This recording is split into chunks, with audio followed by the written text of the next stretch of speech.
30న mega job Mela, నిరుద్యోగ యువతకు ఉద్యోగ అవకాశాలు. అమరాపురం, జూన్ 26, ఆంధ్రజ్యోతి, మండల కేంద్రంలోని ఎంపీడీఓ కార్యాలయంలో ఈ నెల 30వ తేదీన ఉదయం 9 గంటల నుంచి మెగా జాబ్ మేళాను నిర్వహించనున్నట్లు ఎంపీడీఓ రామారావు శుక్రవారం ఒక ప్రకటనలో తెలిపారు. రాష్ట్ర నైపుణ్యాభివృద్ధి సంస్థ ఆధ్వర్యంలో నిర్వహించే ఈ కార్యక్రమాన్ని ఎమ్మెల్యే ఎంఎస్ రాజు, మాజీ ఎమ్మెల్సీ గుండుమల తిప్పేస్వామి ప్రారంభించనున్నట్లు తెలిపారు.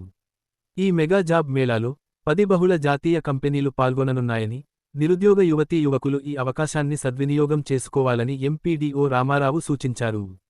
ఈ ఉద్యోగ మేళాకు 18 నుంచి 35 సంవత్సరాల వయస్సు ఉన్న అభ్యర్థులు అర్హులని, 10వ తరగతి, intermediate, ITI, diploma, degree, BTech, PG విద్యార్హతలు కలిగిన వారు పాల్గొనవచ్చని తెలిపారు. జాబ్ మేళాకు హాజరయ్యే అభ్యర్థులు తమ విద్యార్హత ధృవపత్రాలు, ఆధార్ జిరాక్స్ కాపీలు తప్పనిసరిగా తీసుకురావాలని సూచించారు. ఉద్యోగ అవకాశాలకు సంబంధించిన ఇతర వివరాల కోసం 996666822246 నంబర్ను సంప్రదించాలని తెలిపారు.